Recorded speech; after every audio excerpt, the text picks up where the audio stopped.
पश्चिम बंगाल के राज्यपाल है जो उन्होंने आज से दोबारा राज्यपाल शुरू किया है, जिसके तहत वो एसटी या फिर ट्राइब्स कम्युनिटी के जो लोग हैं उनकी समस्याएं सुने। ये तो बहुत अच्छी बात है, क्योंकि हमारे राज्यपाल, महामहिम राज्यपाल, वो तो हमारे सांविधानिक हेड है, प्रधान है। और पश्चिम बंगाल जिस तरह से चल रहा है, आज मोदी जी के जो योजना, उसका सुविधा सारे भारत को मिल रहा है, लेकिन पश्चिम बंगाल के गरीबों को नहीं मिल रहा है। तो ये तो देखना जरूर है कि आज किसको किसको घर मिल रहा है, आज किसको किसको राशन मिल रहा है, किसका घर में पानी का लाइन हो रहा है, किसका घर में शौचालय बन रहे हैं। देख देख के जो टीएमसी का सपोर्टर है, टीएमसी का समर्थक है, टीएमसी का कर्मी है, उसी को मिलता है, बाकी किसी को नहीं मिलता है। तो ये बहुत बढ़िया काम है जो हमारे महामहिम राज्यपाल कर रहे हैं, और ये उचित भी है, बिकॉज ही इज हमारे सांविधानिक प्रधान। तो किस तरह से राज्य चल रहा है ये तो सबको मालूम है, लेकिन रिपोर्ट अगर उनको भेजना है तो उनको तो ग्राउंड रियलिटी भी एक्चुअली जाकर देखना है। तो हम सल्यूट करते हैं कि इतना बिजी स्केड्यूल में आज वो ये जो टाइम निकाल के हमारे राज्य के जो गरीब, उसके लिए जो चिंता किए हैं, बहुत बड़ी बात है। आप योजनाओं की बात, फंड नहीं दिया गया, फंड देंगे क्यों?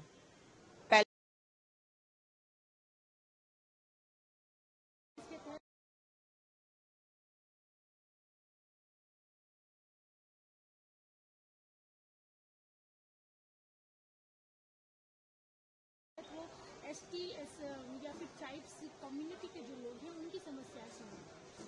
ये तो बहुत अच्छी बात है, क्योंकि हमारे राज्यपाल, महामहिम राज्यपाल, वो तो हमारे सांविधानिक हेड है, प्रधान है। और पश्चिम बंगाल जिस तरह से चल रहा है, आज मोदी जी के जो योजना, उसका सुविधा सारे भारत को मिल रहा है, लेकिन पश्चिम बंगाल के गरीबों को नहीं मिल रहा है। तो ये तो देखना जरूर है कि आज किसको किसको घर मिल रहा है, आज किसको किसको राशन मिल रहा है, किसका घर में पानी का लाइन हो रहा है, किसका घर में शौचालय बन रहे हैं। देख देख के जो टीएमसी का सपोर्टर है, टीएमसी का समर्थक है, टीएमसी का कर्मी है, उसी को मिलता है, बाकी किसी को नहीं मिलता है। तो ये बहुत बढ़िया काम है जो हमारे महामहिम राज्यपाल कर रहे हैं, और ये उचित भी है, बिकॉज ही इज हमारे सांविधानिक प्रधान। तो किस तरह से राज्य चल रहा है ये तो सबको मालूम है, लेकिन रिपोर्ट अगर उनको भेजना है तो उनको तो ग्राउंड रियलिटी भी एक्चुअली जाकर देखना है। तो हम सल्यूट करते हैं कि इतना बिजी स्केड्यूल में आज वो ये जो टाइम निकाल के हमारे राज्य के जो गरीब, उसके लिए जो चिंता किए हैं, बहुत बड़ी बात है। आप योजनाओं की बात, फंड नहीं दिया गया, फंड देंगे क्यों? पहला जो फंड दिए है, पिछला जो फंड दिया गया है, उसका तो हिसाब अभी तक मिला नहीं है। आप अगर केंद्र सरकार से पैसा लेंगे, सारे राज्य जिस तरह से चलता है, जो जो नियम से चलता है, वो नियम आपको फॉलो करना है। तो बगल वाला राज्य उड़ीसा, अभी हाल ही में हमारा सरकार हुआ है, इसका पहले तो जो चीफ मिनिस्टर थे वो तो पूरा ही गरीबों के लिए, उड़ीसा के लिए मोदी जी से फंड लेकर उड़ीसा का पब्लिक के लिए काम किया है। तो आज यही चीज हमारे ममता बनर्जी क्यों नहीं करेंगे? पैसा लेंगे, उनका कर्मी लोग पैसा को चोरी करेंगे, देख देख के उनका जो कर्मी समर्थक है, जो हम बोल रहे थे, उसी को घर मिलेगा, आम आदमी को, गरीबों को नहीं मिलेगा, हिसाब नहीं देंगे, और ये हम लोग बर्दाश्त करते रहेंगे। और आज जो ममता बनर्जी अभी जो शुरू किया है, बांग्ला आवास योजना, जो लोन लेकर वो घर का पैसा दे रहे हैं, अब इस लोन का हम लोग यहाँ भी झमेला शुरू हो गया है, ऑलरेडी झमेला शुरू हो गया है। जिसको मिलना चाहिए वो नहीं उसको नहीं मिल रहे। और आप देखेंगे तृणमूल का जो एमएलए एमपी है, वो गाली गलौज कर रहे मंच से कि अगर कोई चोरी करेगा तो उसको देख लिया जाएगा। अरे क्या देख लेंगे आप? 13 साल आप लोग नहीं देखे, अभी क्या देखेंगे? तो जैसा चोरी वैसा ही चोरी होगा, हो रहा है, और बैंक से लोन ले रहे। 26 के बाद तो ममता का सरकार नहीं रहेगा, किसको रीपे करना होगा? रीपे तो करना होगा किसी को। हम लोग बंगला का जो हम लोग नागरिक है, हम लोग के ये करोड़ों का जो लोन ममता बनर्जी अभी वोट बैंक के लिए कर रहे, इसको रीपे करना पड़ेगा। बाकी सारा राज्य मोदी जी से पैसा ले रहे, घर दे रहे, सबको घर मिल रहे। जो भी पार्टी करो, गरीब हो तो घर मिलेगा, लेकिन हमारा राज्य में ये नहीं होता है। यहाँ पे 6 सीटों पर बाई इलेक्शन होने वाले हैं, वहाँ का क्या सिचुएशन लग रहा है? देखिए, हमारे सिचुएशन 6 में ही बहुत बढ़िया है, लेकिन स्पेसिफिकली बढ़िया है मादारीहाट और मेदिनीपुर।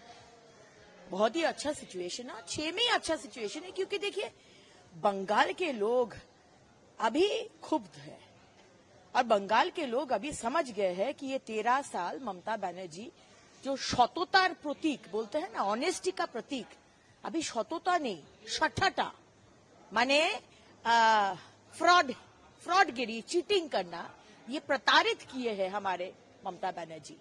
शठता का प्रतीक है अभी। और ममता बनर्जी जो आप देखेंगे गांव गांव में आज तृणमूल का लीडर, एमएलए, एमपी, उसका पीछे गांव वाला झांटा लेकर, लाठी लेकर उसको ताड़ा कर रहे। ये साहस ना पहले नहीं था, वो लोग डर में रहते थे, अभी साहस आ गया है। और आपको लगता है कि आज जो गांव वाले, शहर वाले जो प्रतिबाद कर रहे, वो वोट बॉक्स में आना चाहिए, लेकिन वोट बॉक्स में वो आपको नहीं दिखता, स्पेशली ये बाई इलेक्शन में, क्योंकि free and fair election Mamata Banerjee और ममता बनर्जी का प्रशासन, ममता बनर्जी का पुलिस करने नहीं देते हैं। ये सबको मालूम है। आप बोलेंगे सेंट्रल फोर्स तो है, सेंट्रल फोर्स क्या करेगा? सेंट्रल फोर्स तो पोलिंग बूथ के बाहर में खड़े हैं। अंदर में जो प्रिजाइडिंग ऑफिसर, वो उसको गोली, हम सुने हैं लोकसभा में, ऐसे पैन से दिखा रहे पिस्तौल। घर तो वापस जाना है तो सोच लो। घर से जो लोग आएंगे वोट देने के लिए, वो लोग को डर दिखाकर रखा हुआ है कि एक दिन वोट होगा, उसका बाद तुमको कौन देखेगा? हम लोग ही देखेंगे। तो ये जो डर के माहौल बना के रखे हैं ना, ये ममता बनर्जी को मालूम है। The ball is out of the court, the cat is out of the bag. आज जो प्रताड़ना वो किए हैं, आज इसका ममता बनर्जी का जो प्रताड़ना और जो अत्याचार, ये बंगाल के लोग इसका जवाब देंगे। और इसीलिए वो पुलिस और प्रशासन को यूज करके फ्री एंड फेयर इलेक्शन कभी नहीं होने देते हैं। इसीलिए 26 में हम लोग को प्रेसिडेंट्स रूल चाहिए, 355 चाहिए या 356 चाहिए, उसका बेसिस में वोट होगा। जो भी सरकार बनाए हम लोग को मर्जी है, एकदम एक्सेप्टेंस है, लेकिन फ्री एंड फेयर इलेक्शन होना चाहिए। और अगर ये नहीं होगा तो free and fair election Mamata Banerjee कभी नहीं करने देंगे, क्योंकि उनको मालूम है कि बंगाल के लोग अभी डिसाइड कर लिया है कि हमको परिवर्तन चाहिए। ये सतता का प्रतीक नहीं चाहिए, सठोटा का प्रतीक, ये महिला को निकालना है। आपको कहना है कि 2026 का जो चुनाव है वो प्रेसिडेंट रूल के अंदर हो? हम लोग चाहते हैं, हम लोग नागरिक चाहते हैं। पॉसिबल हम लोग को नहीं मालूम। आज ये जो बंगाल के लोग चाहते हैं, अब जाइए गांव गांव में, एक ही बात आपको बोलेंगे, हम लोग सब वोट दिए हैं भाजपा को, तो क्यों नहीं आज जीते हैं? सब लोग बोलते हैं। ये कैसे संभव है? तो ये जो क्या बोले, अंदर में सब मैनेज करना, ये सब जो डरा के करना, ये जो फ्री एंड फेयर इलेक्शन नहीं होता है बंगाल में। आज बोलिए ना, लोकल बॉडी इलेक्शन 10 लाश निकल माने एक मार दिया। यूपी में बड़ा बड़ा इलेक्शन, गुजरात में बड़ा बड़ा इलेक्शन, त्रिपुरा, छत्तीसगढ़, राजस्थान, कहाँ एक शब्द नहीं। और पश्चिम बंगाल में माने इलेक्शन करने जाओ, सिर्फ लाश के ऊपर लाश। तो हम लोग को ये नहीं चाहिए। फ्री एंड फेयर इलेक्शन हो, उसमें जो भी है वो हो, लेकिन बंगाल के लोग चाहते हैं, उसका उनका डिमांड है कि 355 या 356 करना चाहिए और उसी में 26 का इलेक्शन हो, और उसमें जो भी राय होगा हम लोग को मंजूर है। हर बार अमित शाह या फिर केंद्र के जो नेता आते हैं चुनाव से पहले, वो यहाँ जीत का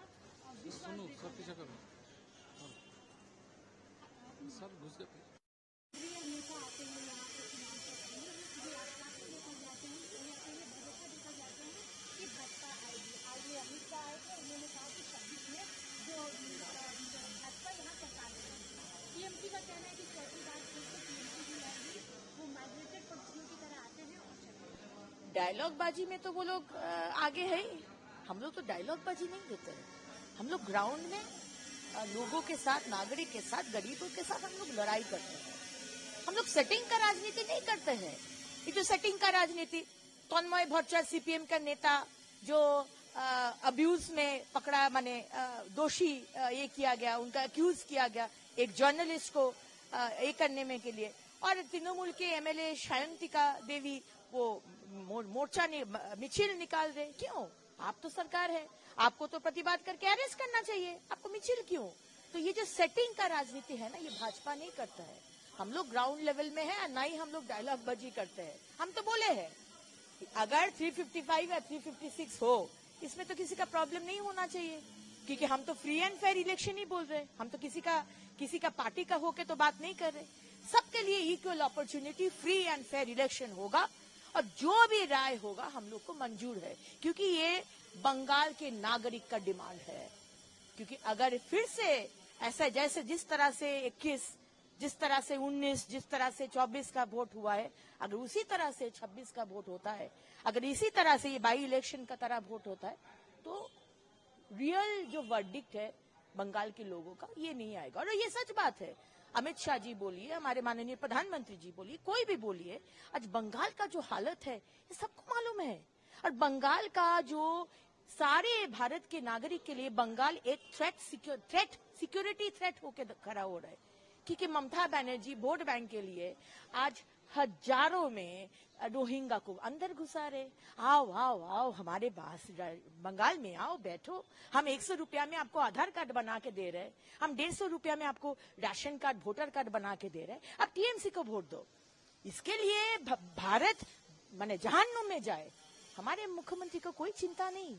तो ये सबको मालूम है, और हमको एक सिक्योर्ड बंगाल चाहिए, सिक्योर्ड भारत चाहिए।